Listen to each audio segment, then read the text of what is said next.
begin the current Daf and set the Shabbos Daf Kuf. We begin on the bottom of that Tzaddik Testament base, 2 lines up at the bottom of the Yomim. We continue the discussion in the previous Daf, similar doubts regarding what's considered an Akira and Anocha in Rosh Hashanah. Actually, it's corresponds to the Kaz of Cheskel to any time Daf Chaim. For everyone who's joining us. So one of the things we're going to see in today's Daf is placing an object in the Rishus in a way that the Rishus changes to a different type of Rishus, which that was the discussion in the previous Daf. Where, for example, like you'll see that if it has the dimensions of 8 tvachim, but you're going to throw something in, it actually is going to change it as you throw it in to be less than the width. And that's going to come up in today's daf regarding what the halacha is on that. Additionally, when you're throwing dalamas to shasarabim, if it hits a wall, if it's above 10 tvachim, that's a malkum tur. If it's within 10 tvachim, that's going to be part of Rosh Hashanah. Additionally, what happens if you throw something and it actually, you throw it within dalaramas, which is not chayav, but it actually rolls outside of dalaramas? Or the opposite, what happens if you throw it outside dalaramas and it rolls inside dalaramas? That we'll see in today's daf also. Additionally, what's the halacha regarding throwing from a boat into the sea, or from the sea into the boat? What the halachic status is of the boat, which is Rishus Yochid, and the sea, which is a karmelis. Additionally, we're going to encounter the concept called chikin lahashlam, which is we envision a small crevice or opening as if it were carved out to the size of a significant area. So although, let's say, you're throwing over here, and this is not a domain because it's very small, but there would be enough room to carve out over here an area of Rosh Hashanah, and we'll see that's machlekes if that is considered that domain or not. Additionally, the concept of tful yoim, one who was tamei but has gone to the mikvah, and he didn't have sundown yet, he retains some tumah until nightfall. And the significance of that is if he touches truma, he only invalidates it so they may not be eaten, but he does not make it tamei. And that's going to be significant regarding the continual transmission of that tumah. The tful yoim makes something possible but doesn't make it tamei, and we'll see that as it comes up in today's daf. Additionally, the concept of Akira Anacha is going to be important for the beginning of where the Gemara discusses.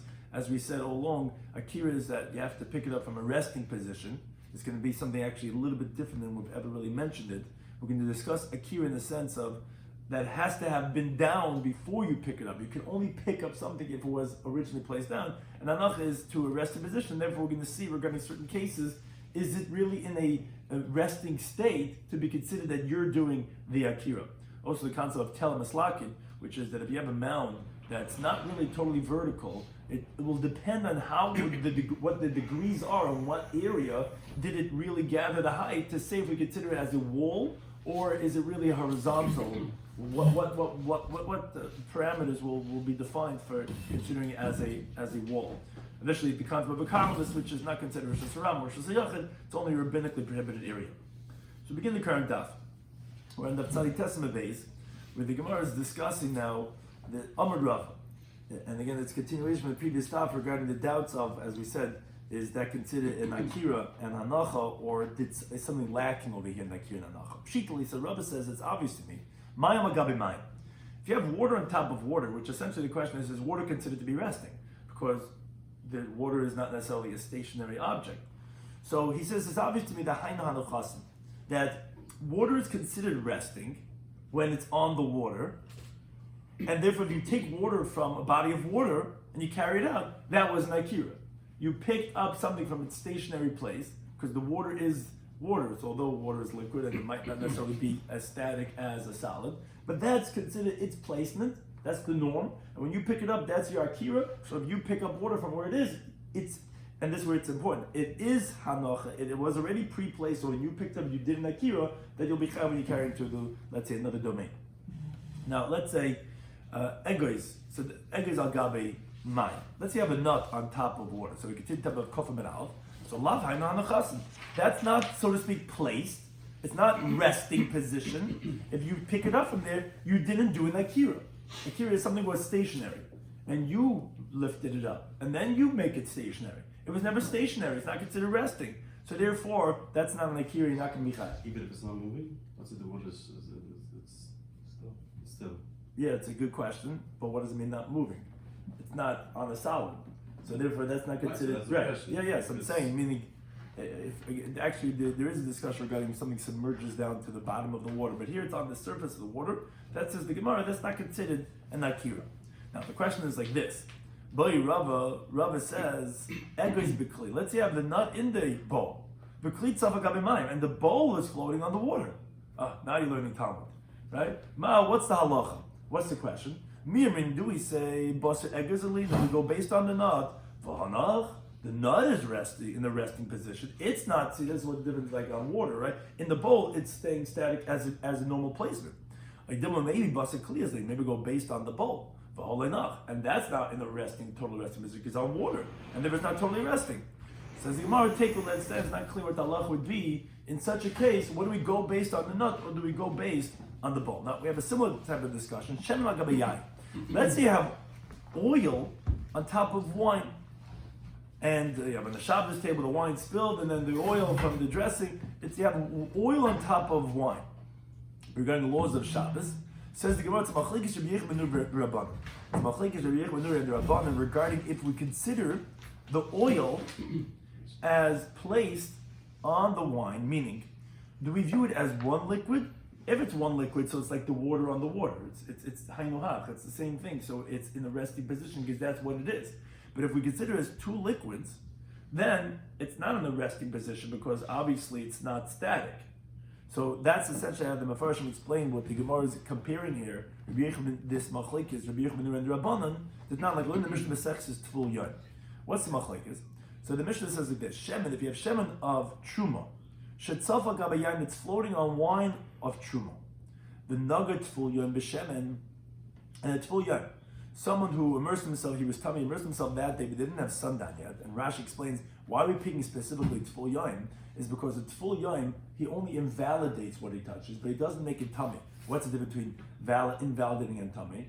Invalidating and tummy is you make something tummy, but it can make something else tummy then.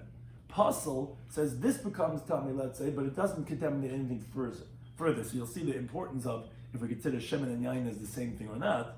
If it's the same thing, you don't touch the whole. You touch a person, the whole person becomes tummy, not just the spot where you touch them.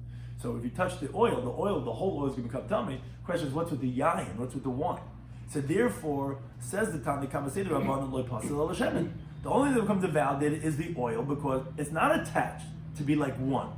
If it wasn't a Tvul Yon, if it was a regular tummy person, so yeah, he would make the shemen tummy, and the shemen would make the wine pasul. It would invalidate. It would take it one step further. But he's a Tvul Yon. Tvul Yon could only make the thing that he's touching tummy. It cannot contaminate further. So the Rabbanan say that the oil and the wine are two distinct liquids. So yeah, he's going to make this tummy, but this is not becoming tummy. Whereas Rabbi Yechon he says no, shnei mechi b'zel hazeh. They're both attached one to the other to be considered as one. So the wine also can become possible because it's the same thing. The liquids, we view them as one entity, as one unit. Oh, so the same thing we run the laws of Shabbos. According to the Rabbanan, since it's two different things, it's like egois al gabe mayim. It's like a nut on top of water, which it's not placed. But according to Rabbi Yechanan, it's like water on top of water because it's one thing. It's the same thing, and water on top of water is placed. And therefore, according to Rabbi Yechon, the wine also becomes pasul, and the Tanakam only the oil becomes pasul. So therefore, that's going to be the same significance regarding the laws of Shabbos, that if you have the oil on top of the wine, and you pick up the oil and you carry it out to a different domain, was that an akira? Was it placed beforehand? Will depend on the same thing. If you consider them as one liquid, so it's like the water, which we say even though it's moving, let's say it's not, but that's the way it's placed, and it's in its element. So therefore, you're going to be chayav. But if you say it's two different things, that's like the eggs, and that's going based on the way Rashi says it. The eggs meaning on the halacha that we understood, an eggs al gabi mayim, where the nut is moving, and therefore because it's two different things, so therefore that's the same thing he says is the wine is the oil on top of the wine. They're two distinct things, and therefore it wasn't placed because it's moving. That's how the Gemara compares the two of them. That's going to be the same machlekes or in the laws of Shabbos, as we find that they disagree regarding the laws of Torah. Now we go back to the discussion we had in the previous Daf, when we said if, let's say, you have the removal of a mechitza at the same time that you're doing the hanocha, and we'll actually come back to one of the teachings we said from the previous Daf. Amar Abaye says, if you have a pit in the public domain, amukasar, so it has the depth of Rishus Yachid, it's 10 tefachim deep, and it's 8 tefachim wide, so definitely has the dimensions in the width of Rishus Yachid, because it only has to be 10 tefachim deep and 4 tefachim wide. It's 8 tefachim wide. But then bizarre it's not this case yet. You throw in a mat, you throw in something into that mat from the street. So chayiv, obviously you can be chayiv, and as Rashi says, we're only quoting this for the safer case, for the next case.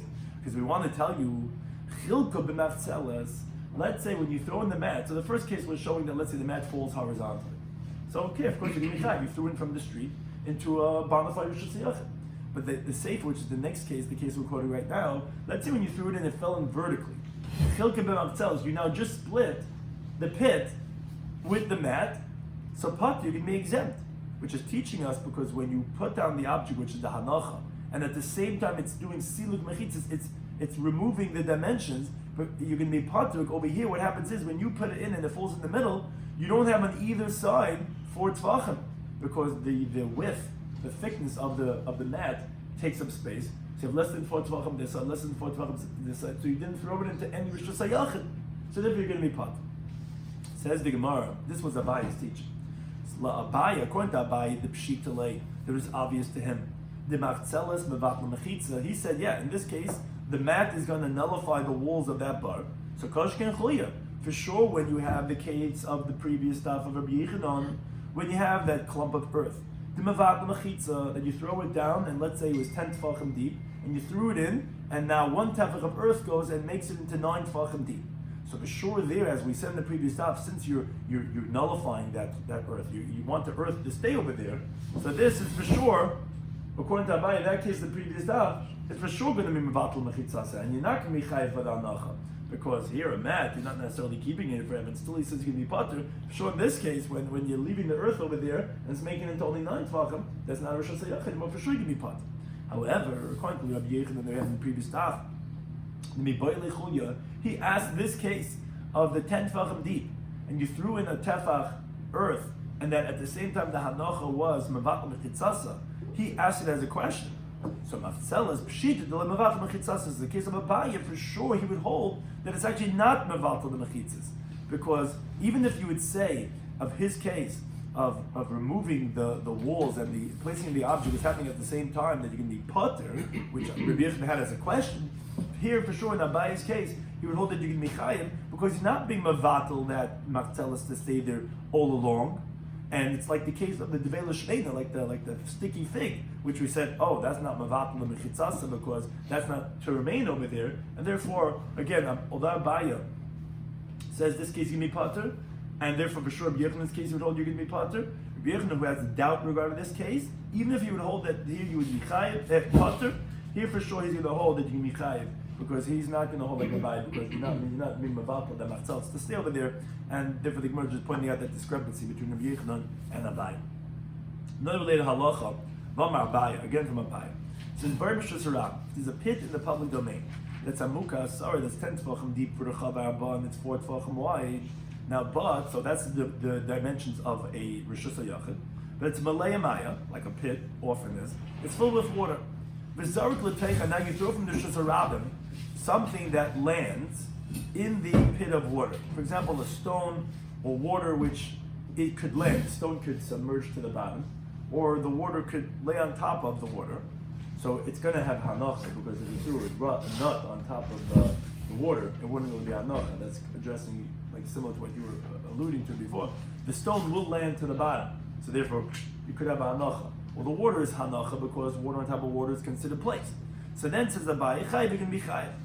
What's the chiddush of saying that if you throw something in, you're going to be chayiv? We don't say that since it's full with water, it's not rishus hayachid, because the water is nullifying the mechitzas. It's filled up. It's like you filled it up with earth. No, we don't say that. We say we still view it as a rishus hayachid, and therefore whatever you throw in, as long as there's going to be hanacha, which Rashi explains is either a stone that comes to the bottom or more water, you're going to be chayiv. But malaya peiros, let's say you filled up the whole pit full of produce. Now you throw something in, pot, you can be pot. It says, my time, what's the difference? What's this discrimination here between water and regarding peiros? Says the Gemara, water is not nullifying the walls. Peiros mafat mechitzasa, produce is nullifying the walls. It's as if you filled it up with earth. It says the Gemara, and again, in contrast to water, with water you could see, it's more translucent. There's different explanations given in the Rishonim, but produce is like it's stuffing it up. It's like you clogged it up, and therefore it's not anymore a dimension of rishus hayachid, and therefore you're going to be patur. Tanamach is similar in the Brisa that water does not nullify the walls. The Brisa says, "Hazarik min hayam lasaratya," which we'll see similar cases of this later on. If someone throws from the sea to a highway, which is from a Carmelis to a rishus harabim. because the sea is a karmelis, which is not a biblical domain. Really, according to biblical law, it's not a Rosh Hashanah, and therefore would be like a makam tur. But rabbinically, it's like a karmelis, which is some type of rabbinic domain. And you throw it onto the highway. So it's from the karmelis to Rosh Hashanah, or a misarati layam. Let's say you throw it from the highway into the sea. It's a pot. You can be exempt because you didn't throw in a biblically prohibited area. The sea is not, you're on the highway and on Shabbos and you throw something into the water, you pick up that rock, you throw it in. So you didn't do any biblically prohibited malacha. Now, Shimon, he says the following idea about it. He says, Im yash, if there is in the sea, interestingly, b'makom shazar, in the place where you threw, there was a distinct pit by itself in the sea. There was amak asar v'rachav arba, that was 10 tefachim deep and 4 tefachim wide, to be its own Rosh Hashanah, and not like being like the rest of the sea. So although the sea is also very deep, but you're going to be chayiv, because the area that you threw happened to have had in that whole big sea, there was that one pit inside, that's its own Rosh Hashanah, because it has dimensions of 10 tefachim deep and 4 tefachim wide. So one thing we learn out from Rishimon's statement is that water is not mavachel mechitza, because even if it has the dimensions of a pit, which would be Rosh Hashanah, but still it's covered with water. Ma'im is not mavachel mechitzasa, so exactly like we said, it's going to be like Rosh Hashanah, and therefore that's a discrepancy, like we said, but Peiros will fill it up, but water is not mavachel mechitzasa. Now we continue with the next Mishnah. It continues on this theme of the title of our parak of Hazarik, talking about throwing in Rosh Hashanah. It says the Mishnah, Hazarik arba amas b'kaisam. Someone throws something 4 amas onto a wall. So it depends. Lamala masar tefachim, if he throws it higher than 10 tefachim, so kazarik ba'aver, it's like he's throwing into the airspace. Lamata, which is pater, because the airspace, since Rosh Hashanah ends at 10 tefachim high, if you're throwing it higher than that, it's like you're throwing in the air, you're not doing anything. Lamata masar tefachim, if it's beneath 10 tefachim, kazarik ba'ar, it's like you're throwing it on the ground. Mishnah says, "Zayik ba'aretz arba amas." So throw something 4 amas in Rosh Hashanah, chayiv is going to be liable. That's halacha which should be seen, like we said, to be chayiv. Now the Gemara asks the following question, which we quoted on the previous stop. The how are you saying over here in this case? When you throw daled amas and it's within 10 tefachim, which is hand breadth. So however how many 10 hand breaths that it takes to get to that area, that's going to be the height of Rosh Hashanah. How are you saying that you can be chayiv and go daled amas? But the whole noch, which the way Rashi explains the question, Taisha disagrees. But it's basically, we're understanding that it's exactly 4 amas from you to the wall. So when you're throwing something onto the wall, it's not staying over there, it's not resting over there, it's bouncing back. It's bouncing back, so that means to say it's coming back within daled amas. How you can be chayv, you're throwing daled amas, it didn't stay over there, it bounced back. So how are you chayv for throwing daled amas? Rabbi Yochanan said, b'dvela shmeina shmeina. As we explained in the previous time, it's about a sticky fig. Sticky fig, it just sticks, and therefore, you did throw daled amas, it didn't come back. Similar to the halach in the Mishnah, we have the following case from Amar Yehuda Marav. He says, Amar B'chiyam, Zok l'mala masar. Let's say someone throws something higher than 10 tefachim from the ground. So again, that's not in the aver of Rosh Hashanah, that wouldn't be Rosh Hashanah, it's a makam tur. But v'holcha v'nacha b'chur kol shur, unlike the case in the Mishnah, where it's stuck to the wall, and then you'd be potter, because the surface of the wall is not Rosh Hashanah. It's in the airspace of Rosh Hashanah, but it's not really airspace of Rosh Hashanah because it's higher than 10 tefachim. But let's say it went and it landed in a crack in the wall, which Taisha explains, as the Gemara elsewhere says, that it has to be, it's not just a crack the way this picture has, it has to be what's called mafulish. It has to be a crack through and through. But be that as it may, he went and he threw it in the wall, and there's a crack in the wall. So Banal Machlekes Ramei Rabbanan says Rabbi Yehuda Marav, this will come into a Machlekes Ramei and Rabbanan, that they disagree what's called the concept of Chlekikin Lahashlam. Do we carve out to complete the dimensions, which are brought in the first parak in Yomei Daf Yod Aleph and Beis, and then Erevin Daf Yod Aleph and Beis there too, where the Gemara explained that he says you carve out to complete. In other words, if there is room in this wall that if you carved it out, you'd be able to create the dimensions of Rosh Hashanah, that it would have a 4 tefach wide area and it's 10 tefachim above the ground. So then, you'll look at it as if it is carved out. So then over here, mechayv, you can be chayv, because you view the hole as if it has 4 tefachim in its depth, and it's 10 tefachim high. So that's Rosh Hashanah. Whereas the Rabbanan that they say you don't carve out to complete, you're not going to be chayv. So although it's hard for us to understand what the halachic concept is, and we'll see that when we get to Erevin and to Yuma, but that's the machlekes of chaykin lahashim. So that's going to be the same machlekes of even the lands in the crack. if you consider it as if it has a larger hole because you have ability to expand it into that wall. Similar in the Brisa. If someone threw something higher than 10 tefachim onto the wall, and it lands in a small little crack, says you're going to be potter. So you see in the Brisa exactly Rabbi Merab said his halacha. Another teaching from Rabbi Merab, another interesting halacha. If you have a mound, which is a slope, and it's hamislakit, it accumulates a little bit by a little bit until it gets to a height of asara of 10 tefachim. And it gets there mitoich arba, within dalet amas. So it's as if it's totally straight up and vertical. And it's going to be a rishus hayachid in its height. Now, if someone throws from rishus harab and nachal gabav and lands on top, chayv is going to be chayv. So as Rashi points out, it's specifically that if it got to 10 tefachim height within an area of dalet amas. Because if, let's say it took 5 amas to get to that height, so then it would be just like the rest of rishus harabim, because it's what's called nichatash mishtei. Here, it's not convenient to utilize because it's very, you use the treadmill and suddenly you realize like you're walking up like, you can't do that anymore. It's way too vertical. So that's the same thing over here. Now, you could get to a height if you're on a lower incline. So that's like the street. Sometimes you're walking Yerushalayim, right? You see how high you are versus Portland, Oregon. You're on such an angle. But again, it wasn't so hard. It wasn't so steep. But if it's so steep, because again, if you get into 10 tefachim height in an area of 4 amas, so that's how the Gemara understands that angle is pretty vertical, and therefore that's going to be considered as a wall, as a rishus hayachid. But if it's like this, and it took 5 amas to get there, so then that's not considered. It's considered a street. I mean, sometimes you get there, and that would be considered rishus harab, not as rishus hayachid. So, but that's what we're saying regarding this talamas lakid. If it was within the dalet amas that it got the height of 10 tefachim, it's going to be considered rishus hayachid. And talamas is similar in the Brisa. The Brisa mentions a different halacha first, but then also at the end it shows us the same concept.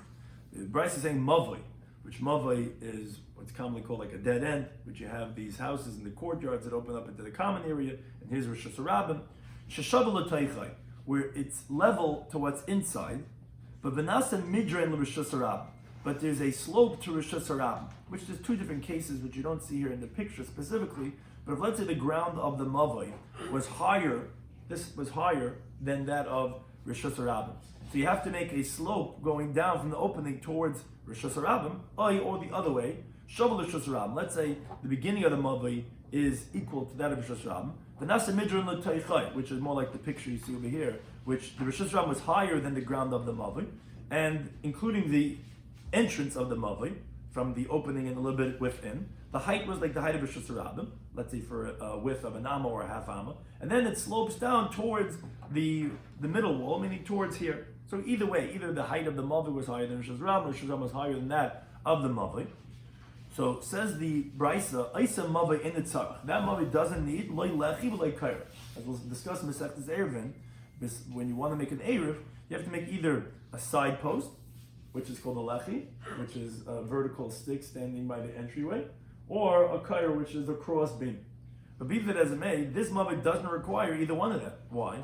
Because the height of this mound in the entryway is a mechitza. So although it slopes, but still it is like the element of a wall. Now, if you're closing all 4 sides, you don't need to have a lech in the kaira. It's the closed area.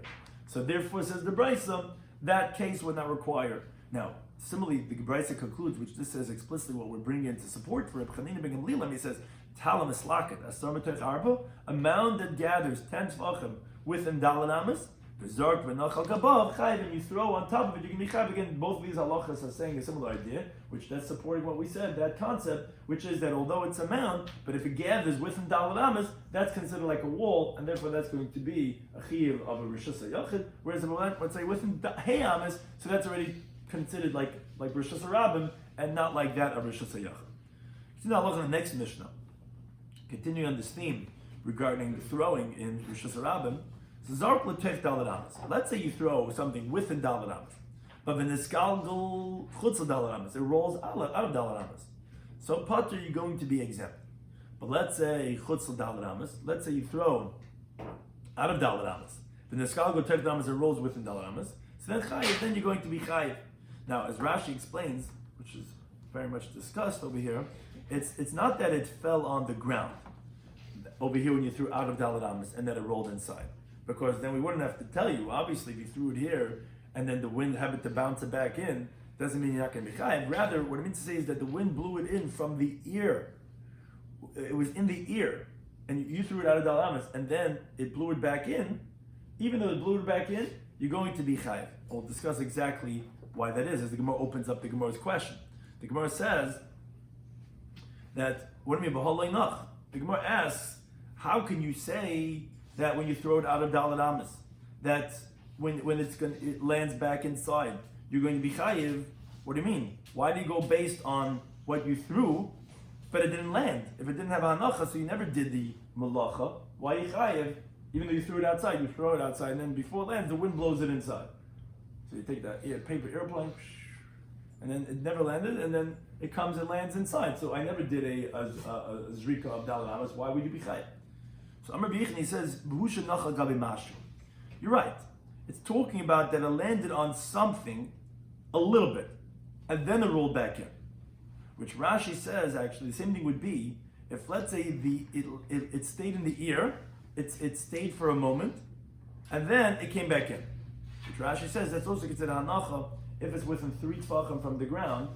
So let's say you throw that paper airplane. Remember in class you used to go like this and roll back or whatever. So you're throwing it, and it's if it lands on something just for a second, and then it blows back in. So that's what we're talking about. That's where you told me you're going to be chayav.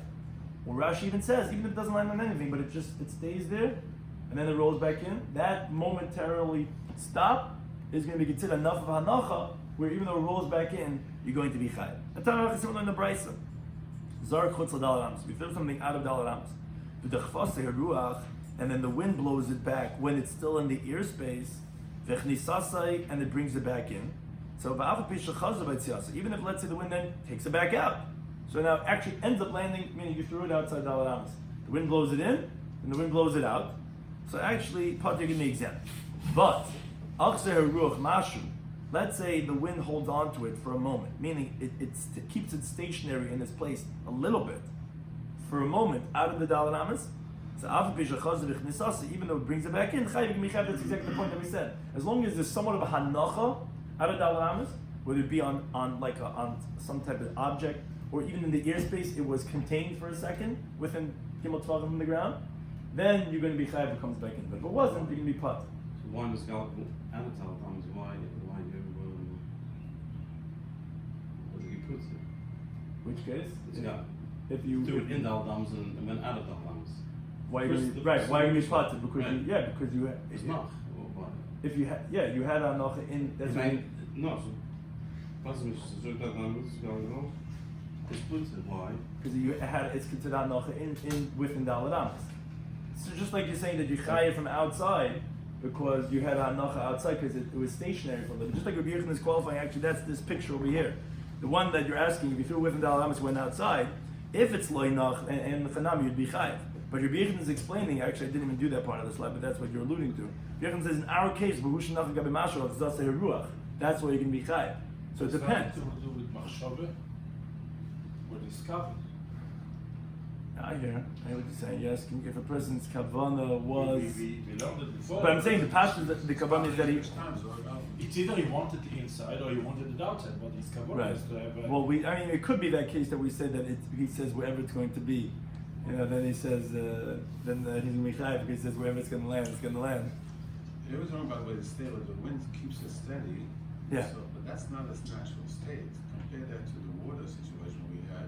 We said that it's on the water, which is the natural state. Yeah, good shayla. Saying why is that considered more hanacha than eggs agav? How is that considered hanacha more than? It sounds like because that is a natural state because it's within Gimel Tvachim from the ground. So Gimel Tvachim we say that that's like really what love it is. So love we view it as if it's on the ground itself. Because Enechanam, just staying in the ear above Gimel Tvachim, we wouldn't say that would be considered as hanacha. What does it says Gimel Tvachim. What does Rashi say? Rashi says in B'teich Gimelu, if it's within 3 Tvachim from the ground. And actually, we're going to see right now. Let's look at this next. The next Gemara's discussion actually is going to actually clarify a little bit of of what we're talking about here. It says the Gemara, Amar Rabba. Rabba says like this. He says, because the Gemara is going to come back and ask what Rabba is saying different than Rabbi Yechon. Rabba says, Teich Gimel. If, let's say, someone throws something and it's within 3 tvachim from the ground. L'Rabban, according to Rabban, they disagree with Rabbi Kiva we have on Daf Tzadi Zayin. You throw from Rosh Hashanah to Rosh Hashanah and there's a Rosh Hashanah in the middle. That the Rabbanan don't hold Klu to Kimishoncha. They don't hold that if it's in the ear space as if it landed. So that's what Rabbi is coming to say. It says, don't say that if it's within 3 tefachim, they would agree. Rather, even within 3 tefachim, Sarcha Nocha Gabi Mashu.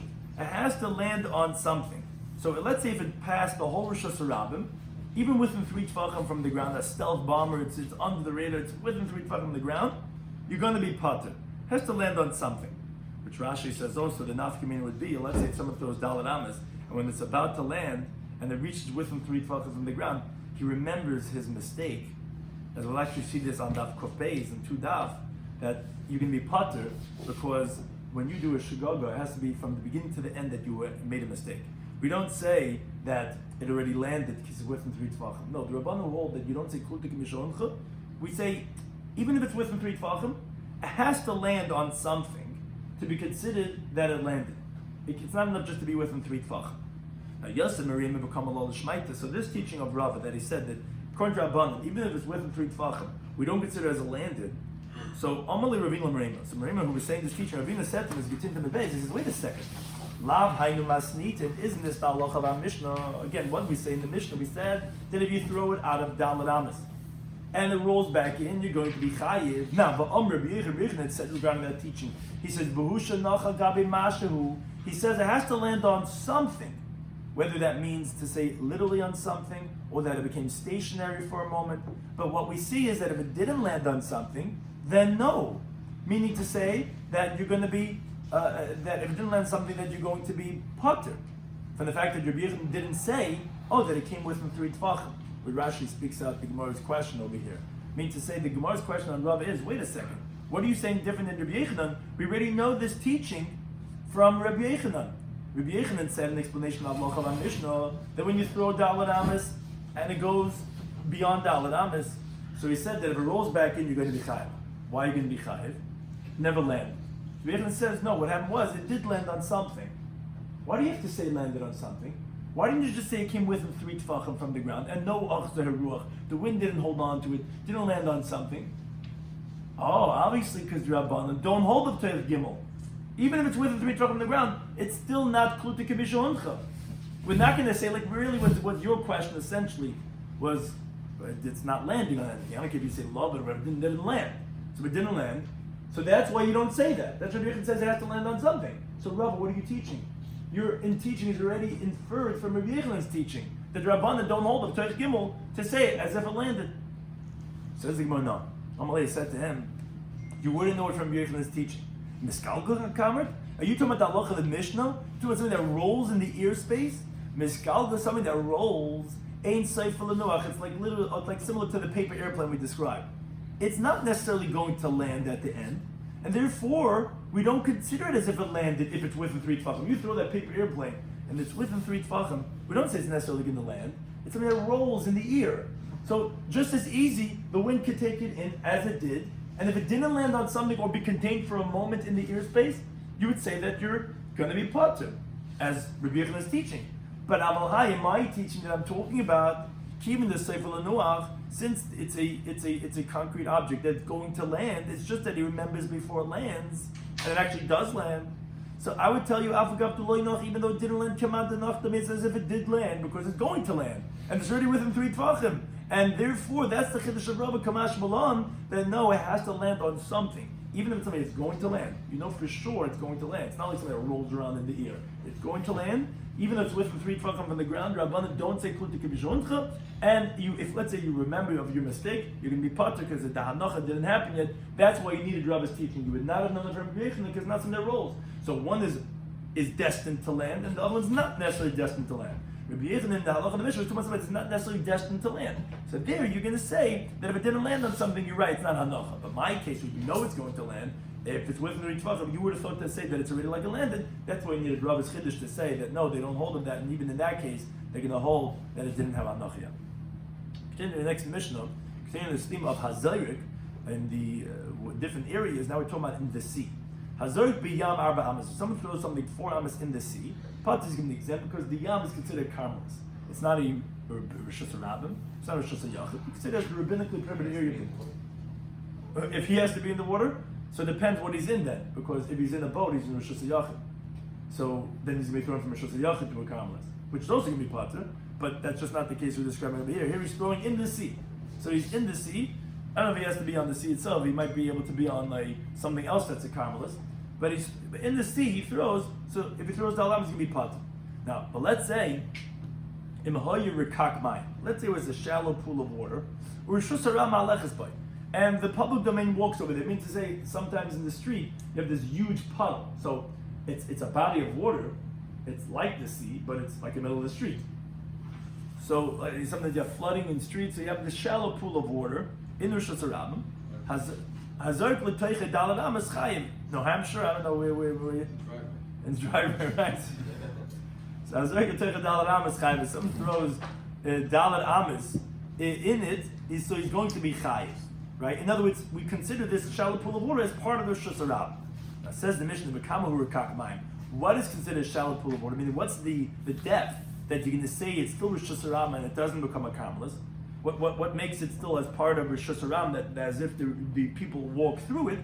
So it's Pachas Mesar Tvachim. If it's, at least it's less than the depth of 10 Tvachim, so we consider that people walk through it, and therefore it's going to be considered as the Rosh Hashanah. And therefore, and someone throws Dalam, this is going to be Chayiv. Now the Mishnah sounds like it's repeating the same thing, which it is. Rikakman, there's a shallow pool of water, Rosh Hashanah, and the public domain walks through it.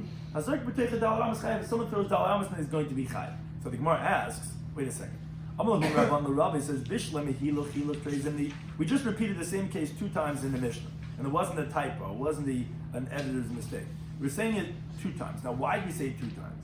So I could understand why you said of walking through this, that it says Rishus Haram Mahaleches, by that the public domain walks through it, you said it 2 times, because you wanted to say that 2 halachas.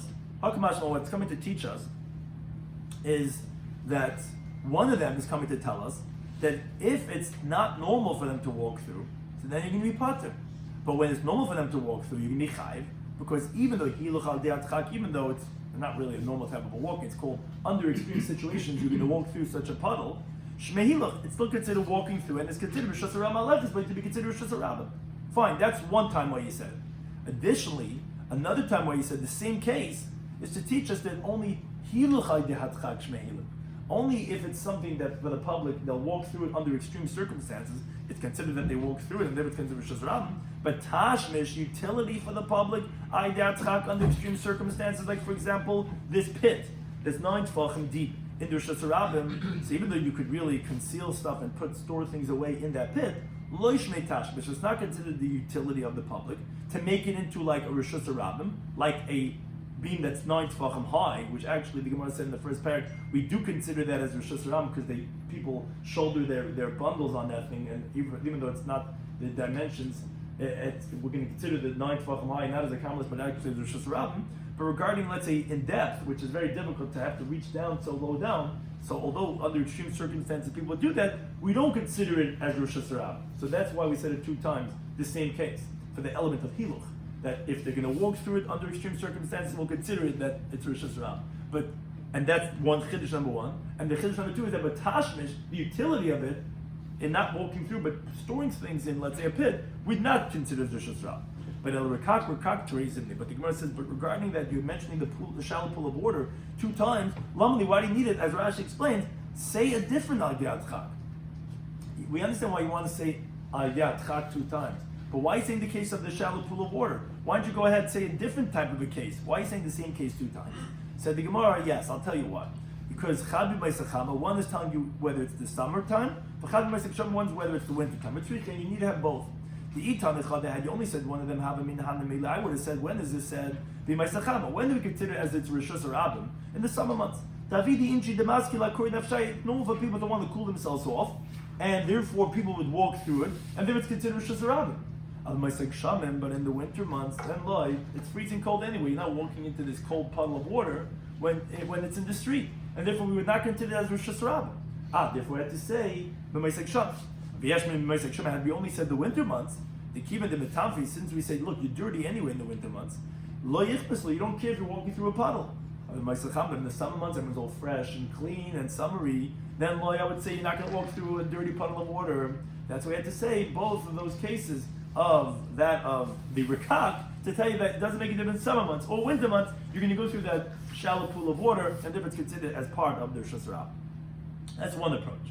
But actually, Abayam gives a second interpretation why it says the rikak 2 times. He says it was necessary. Because I would have thought to say that when do we say it's Rosh Hashanah? That's where if it doesn't have a dalet amos of width, where it's not so difficult to go through it, and it's easy to walk through than to go all the way around. But when it's dalet amos akufi makvila, so then you're going to go ahead and go around it. So therefore you have to say it another time to say the case of even when it's dalet amos, that still no, people are going to go through it even though it's so wide. That's the chiddush we have to say. It's still considered Rosh Hashanah Malechus by. Hashem, he says the chiddush is the exact opposite way. He says no, it's it was necessary. So I would have thought to say when we say that the puddle is Rosh Hashanah, that's where the width is actually a dalid, where it's dalid tfachim, not like the Girs of Rashi, dalid tfachim, where it's not normal to walk through it because you would jump over it. Meaning if it's dal tfachim, you can't jump over it. You're walking through it. That's considered shasrab. But if it wasn't even dal tfachim wide, mifsi pasila, you would jump over it. So again, if you're jumping over it, then we're not going to consider the puddle as rosh hashanah because no one's walking through it. So that's the chiddush that we're saying that no, even though it's so narrow, people will still walk through it, and therefore we're going to consider that as part of rosh hashanah malech, but we consider rosh hashanah. As the Gemara says, Rashi goes according to his reasoning. Kedamar Rashi said a similar but different halacha. He says, Haiman Dezark, if someone throws something, V'nach aguda de gamla, and lands on a board of the bridge. You see these, when you go on these hikes, you see these bridges that are these planks. So it's along the width of the bridge, like all the other boards, but it's a little bit separate from the other boards. If someone throws something and lands on that board of the bridge, Mechayiv is going to be Chayiv. Now, although there are those who will skip over that one board and they're not going to put their foot on it, but there are those who will step on it. Because the public does go through it. So just like a narrow slat that's a little bit detached from other ones, many will just skip over that one. So to here, when you have the shallow pool of water, when it's so narrow, many people will just walk right over it. And that's the chiddush, the third interpretation, that you might say that's not considered Rosh Hashanah Malechas by, and that we see Rav Ashi, like he says on the bridge, so too he's saying here in the water, that even though some people might step right over it, it's still considered Rosh Hashanah Malechas by, either because people will walk through it, or people will step on it, but it's considered part of Rosh Hashanah. That's the chiddush, in contrast to the second interpretation was, it's actually so big, and maybe people might decide to go, not walk so much in the puddle and go around it, either because it's so small, because it's so big, or like or the first interpretation said for the summer, the winter months, that's where I had to say Rakak trays in me. So again, that's why we repeated the case of Mishnah 2 times. One to tell you Hiluch al de'at chak shmei hiluch, and also that Tashmash al de'at chak lo shmei tashmash. That's why we said Mahaleches 2 times. And why do we say the case with Rakak, in that same case, why you have to use the same example of Rakak, to tell you that either because the puddle of the summer and the winter, or like these 2 other interpretations that we just said. Now we get to the next Mishnah. Continuing the theme of Hazarik. Hazarik min hayam liyabach. So this is going to have like the case that you asked regarding throwing in the sea. So let's say someone throws from the sea onto dry land. So essentially that's from a Carmelis to a Rishus Harabim. Or min hayabash liyam, or let's say from dry land into the sea. Or min hayam l'sfina, or from the sea onto a boat, which that's from a Carmelis to a Rishus Hayachim. Or min hasfina liyam. And this is what we said before, let's say you're throwing from the boat into the sea, or from one boat to another boat. In all these cases, part you can be exempt. Because you never went from a Rishus Harabim to a Rishus Hayach, you never went from one biblically domain to another one. Now, let's say you have Svinas Kashur Zu Bezu. Let's say you have boats that are tied one to the other. So then, Metatla Mizu Lezu. You're allowed to carry from one boat to another boat, and the Gemara is going to ask, obviously, they're both Rishus Hayachid. Now, but in Eina Kashuras, let's say the boats are not tied together. So then says the Mishnah, even if they are close one to the other, so ein metat mezulazu, then you're not allowed to carry from one to the other. Which is, as we're saying over here, that these 2 boats, we're saying that this is Rishus Yachid, this is Rishus Yachid. So saying that if you're going to be potter if you throw from one to the other, but regarding if you're initially allowed to carry it out will depend if they're tied one to the other. Because if they're not tied one to the other, so although you're throwing from one Rishus Yachid to another one, but you have the Carmelis, the sea in between that's separating two of them. And we're going to explain in the Gemara, so who cares? We're going to explain in the Gemara that actually these two boats are owned by two different people. The only reason why you're allowed to carry from one boat to the other is because of an Eruv. Imagine making an Eruv if you're like a sailor and you want to carry from one boat to another boat on Shabbos on their cruise ship, the neighboring cruise. So you're making an Eruv to carry from one cruise ship to the other one, but you have to have that they're attached one to the other, because when they're separating, so then you're having a Carmelis that's separating between the cruise ships, and now you can't make an Eruv anymore because they're not considered connected. The whole point of an Eruv is that we view it as one big domain. It can't be a big domain with a Carmelis in between. So if it's based on the principle of an Eruv. So therefore, that's what the Mishnah says, that you can carry from one to the other if they're tied together, but not if they're untied. Now, related to the halacha of the Mishnah, the Gemara tells us, Itmar, regarding a sfina, a boat that goes out into the sea, so let's say the plumbing on the cruise ship stops working. How do you transfer water from the ocean to a boat and vice versa? Because remember, the boat is Rishus Yachid, and the water is a Carmelis, which is a rabbinically prohibited domain, although biblically not can be chayv carbon, but it's a rabbinically prohibited domain to carry from. So Rabbi Machlek is in the Gemara. Rav Hunami says what you do is meitzin hemenu ziz kolshu. You extend a small little board from the walls of the boat over the water, which, as we're going to see in the Gemara, really is just as a hecker, it's just as a sign. It's not really doing any halachic significance, just like a sign to know what we're doing here. Umamali, and then you can fill up water from the sea and you can bring it in to the boat. So if, let's say you're out at sea, you're in your yacht, and you're there for Shabbos, and you have no water, and you want to drink something. So according to Rav Huna, what you do is you stick out a small little port, just as a hecker, as we'll shortly explain, and you can draw water from the sea into the boat. Rav Huna, they disagree. They say, no, what you got to do is like this. You have to make, and actually the halacha follows like this, you have to make an airspace of Dalet Tfachim, surrounded with small little walls, and although that's what's called a mechitza tluya, it's a hanging wall, because it's not wall going down like as if you have a Rishus Yachid in the water. Even though it's a hanging wall, that permits regarding when it comes to water. Umamali, so you're going to be lifting up from almost like a Rishus Yachid, because that's enclosed by these walls that you have around the boat, and now you're drawing up the water, and that's going to be permitted. So the Gemara explains the Machlekes.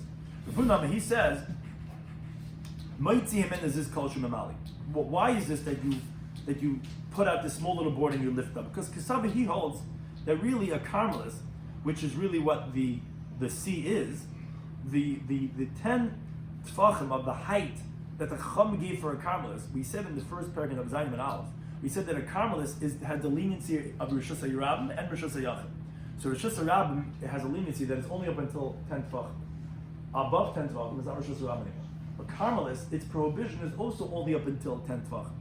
So he holds that a Carmelis, the 10 tfachim, is me'ara from the ground of the sea. Mashchinan is where we measure.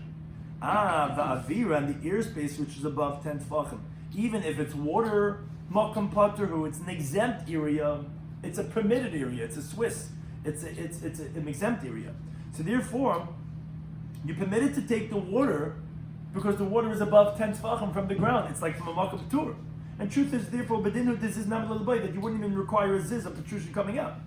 It's just that we wanted to have as a recognition for, let's say, when it really is a bona fide Carmelis, because everyone knows sea is a Carmelis, but really it's only within 10 tefachim from the ground. So just to remember, as if like, okay, just this is a sign, like we have many halachas, we have a hecker. Here it just says a hecker, but really you don't even need a ziz because you could really draw the water, because the water is really not in the Carmelis, it's really in the Makam Tur. They say no. You have to make an area enclosed by 4 tefachim on the side of your boat, because they hold that actually Carmelis is misvas ma'im ashchina. Where does the area of the Carmelis of the sea start from? It starts from the surface of the water, because maya aris michta, the water is considered like a thick ground, and therefore the whole water is considered as a Carmelis. So if you don't make an area of 4 tefachim surrounded by your hanging walls on the side of your boat, you can from a Carmelis Rishus Yachid. Therefore, you have to make this area of 4 tefachim to carry, which is how we pass him from the water to the boat. Now that the Gemara asks, wait a second. Says the Rav Huna, and there's this culture that he says all you have to do is stick out a small little board and you could lift up the water, because like we said, really it's above 10 tefachim from the ground, so therefore that water is really a makom tur. The problem is it's not so absolute the way you're making it sound like. Zim deleka, at time there's not going to be in the water a depth of a sarah of 10 tefachim, and even if you're measuring from the ground, that water is a karmelis. You'd be carrying from the karmelis to Rishus Yachid. Somebody said to him, no, Gamrin, we have a tradition. A boat, as Rashi explains, generally a boat, the word svina, if you don't say areva, which is a small boat, you use svina, it's a large boat. A large boat does not go in an area less than 10 tefachim from the ground. So therefore the water is going to always be above 10 tefachim. It says the Gemara, wait a second. Anyone knows anything about boats knows that generally the boat is pointy at the end. So that protrusion of the boat and the front is lifted up from the water. So therefore, in an area where it's even less than 10 tefachim, it's not going to tank over there. It's not going to get stuck. And if you're going to draw water from the boat in the front, you might be taking from water that's lower down than 10 tefachim, because again, your boat is higher, but the water there might be lower, and it's not tanking because the boat goes upwards. And the water could be shallow in the front, and you might be taking water that's within 10 tefachim from the ground, and you're carrying from Karmelis to Rishus Yachid. Then Rav Safi says, no, Geshushe, which are people that they have long sticks, that they're always testing the depth of the water. Ozli Kamal, they go in front of the boat. They don't let the boat go only if it's a deep area, because you might go too fast, and like the Titanic, you might hit something, and you might tank. So therefore, you're not going to ever come to an area of less than 10 tefachim that you can be carrying from a Karmelis to a Rishus HaYachid. And then the Gemara asks on the other opinion. Normally, Rav Nachman Yitzchak, Rav Chibar, and he says Rav Chizl, Rav Huna, that they say that you make an area of 4 tefachim and you lift up the water that way. So obviously, they consider all the water as a Karmelis. So you have to make this like makeshift Rishus HaYachid over the water. So then we have the following question: Shaychin Didei. So regarding the wastewater, like for example, all the dirty cups and all the dirty bowls, hey cheshadlu, where are you going to spill it out? V'chitim, if you're going to say the shadulu b'isimakim, okay, the same place where you lift up the water, that's where you're going to spill it out, because that's like your own makeshift Rishus Yachid. Problem is me'isilei. That's going to make the water disgusting. Who's going to then draw up the water now from the same place that you spilled out your wastewater? How's that an option? Says the Gemara, you're right. No, the shadil we're talking about where you're going to spill out wherever you want to. Adafna desfina, on the walls of the boat. So pour it onto the wall, and from the wall it goes down to the sea. So the Gemara says, how does that help? Although you're not throwing it straight into the sea, but veka kaichai, you have the force. From your force, it's going to go onto the wall down to the sea. And generally we say that a kayach of an adam is like the adam itself. So you're still carrying from the boat into the sea. Says the Gemara, no, kaichai bekarmelis legash. A person's force in the karmelis, they didn't make a gzeir, because kaich is not really the same thing. It's like an extension of you, but not the same thing. And since karmelis is only a rabbinically prohibited area, for the wastewater, they didn't make the gzeira when it comes to karmelis, and therefore, that's why it's going to be permitted. That's going to be a way to get rid of the wastewater. Some of the things we spoke about in today's Daf and Shabbos Daf Kuf was, we spoke about water on top of water. So that's the way it's normally placed, and therefore, if that's the case, it's going to be considered subsequently as an akira, because it was previously placed down. A nut on top of water, that's not the way it's normally placed. The question we had was, if you have a nut in a vessel, and the vessel's on the water, that was the question, take what the halach is going to be, because do you go based on the nut, which is stationary, or do you go based on the vessel, and the vessel is not stationary? Then we had a case of oil on top of wine. We had a machlekes regarding the case of truma, if it becomes tummy or not. In other words, do we consider it as one unit? If we consider it as 2 units, since the tful yom is touching it, a tful yom is only going to make puzzle that which she touches and not something that touches that. So we had a machlekes if the wine's going to be tummy or not. The same thing is going to be for Shabbos. If we consider it as 1 unit, it's like mayim agabi mayim, even though it's not stationary, but it is hainar nechasim. But the 2 different things, like egg is agabi mayim, and then you're going to be pater. We had a halacha of a Mavai that said if you have a pit that's 10 tefachim deep and that's 8 tefachim wide, and you throw it, and now it splits it in the vertical from less than 4 tefachim, so then you're going to be pater, because now with the hanocha you have silik mechitzas. So the Gemara says for sure then the case of Rabbi Yechon in the previous stuff in the chulya, when you have the pit and you throw in, it makes it to less than 10 tefachim, it's making it to 9 tefachim, then for sure you can be pater, because there you'd be mavatlet.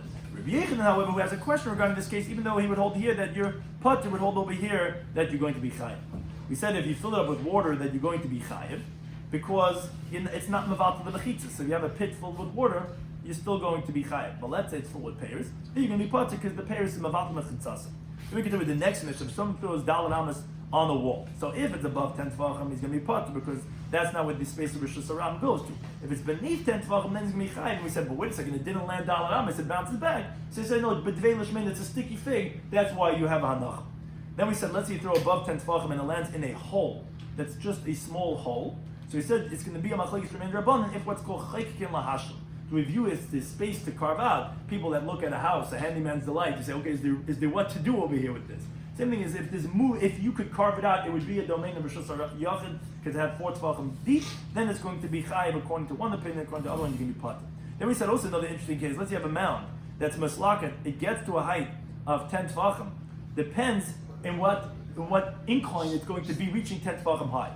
If it's going to be within daled amas, so then we consider it as very vertical. It's going to be Rishus Yachid. If it's longer than that, that's really part of Rishus Haram, and then you're going to be potter. We had the next measure says if you throw within daled amas, but it rolls out of daled amas, then you can be potter. The opposite is true. Then you can be chayiv. You went out of Rishus Haram, and then it went out of daled amas. It came into daled amas. Then you can be chayiv. Why you chayiv? So Rabbi Yechon explained. You're right. It has to be that was nachal gabi mashu. It had to land for a moment, and then it came back in. And that's what the Gemara says. You still need to have Rabbi's qualification, which sounds like the same as Rabbi Yechonon, that within 3 tefachim according to Rabbanan, you have to have a hanacha, because that's already inferred in Rabbi Yechonon's teaching. Rabbi Yechonon didn't say it went within 3 tefachim, it came back. He says it landed on something. If you hold that within 3 tefachim, then you could have just said that bigger chiddush. No, you need it because our mission is told about something that rolls. Something that rolls is not soifel anuach. So therefore, there you could say, since it's not necessarily going to land, so then if it didn't land on something, like Rabbi Yochanan said, if it went just in 3 tefachim, therefore it's not going to be considered as landing. But in my case, where it's going to land, then you would say that you don't need it to actually land, and would be considered even Teich Gimel. That's what Rav was saying, even a bigger chiddush. You didn't know, but there, the Rabbanu hold kluta lav kamishal honchadam. They went to the next mission. If someone throws in the sea, it's going to be potter, because the sea is considered karmelis. And we also said a similar halacha regarding a puddle of water, and the people walk through it, you're going to be chayiv, which the Mishnah explained is if it's less than 10 tefachim, it's considered a shallow pool of water, and it's considered Rishus Haram. Now we said that case 2 times. Why 2 times? So regarding the element of hiluch, we wanted to say, first of all, that hiluch al adei tzchak shmei hiluch, even though it's difficult, but if the public will walk through it, it's considered Rishus Haram. And also to tell you, in contrast to tashmish, using a pit that's 9 tefachim deep, we're not going to consider that as Rishus Haram. Then why do we repeat the case of Rakak 2 times? You could have said a different adei tzchak. So that was 3 different interpretations that we had why we said the case of Rakak. Either because one's telling you even in the summer months, or one's telling you even in the winter months, or even if it's going to be daled amas, people still walk through it, or the other extreme, even when it's not even daled tzvachim, you would think people jump over it, it's still considered Rishus Haram alechas by. Then we had the look of the Mishnah that said if you throw from the sea to dry land, you're going to be potter, because again, that's a karmelis, so it's not biblically prohibited. If you have boats that are attached and they're tied together, then you could carry from one to the other, which we'll explain on the next step. That's because of an air. Then we said regarding a boat, what do you do with water? Bringing in water and taking out water. So we said that's machlekes. So he said according to one opinion, what you do is you put out a small little stick, which we said really is only for a hecker, because really you don't even need it. It's just to show, not to confuse with the regular karmelis, how you're doing this. And the other opinion says that you make an area of 4 tefachim, and you fill up from there, so you make like your makeshift Rishus Yachid over the water, because as we see also in the next stuff, that although it's a mechitza tluya, but we're makel regarding the laws of water. And we said, what's their machlekes? The machlekes really was regarding the karmelis of the sea. Where does it start from? Is it starting from the ground? And therefore that means to say whenever you're going to be drawing water, it's always going to be above 10 tefachim. So therefore you're taking from a makam tur, and therefore that's why you could lift up from the water. And really, like we said, the stick is only for a sign. Or do we say no? The karmelis of the sea starts from the surface of the water. So therefore, that's why you can't really carry from the water, because it's part of a karmelis. It's the sea of the surface of the sea that's a karmelis. So you make your makeshift Rishus Yachid. And how do you get rid of your wastewater? You spill it on the wall of the boat, and then it spills out. How does that help? You're still taking from Rishus Yachid the karmelis. Since that's only koichay, it's your force. It's not actually you. By a karmelis, Rabbanan did not make a gzeira, and therefore that's how you get rid of your wastewater. Thank you to any time for hosting us.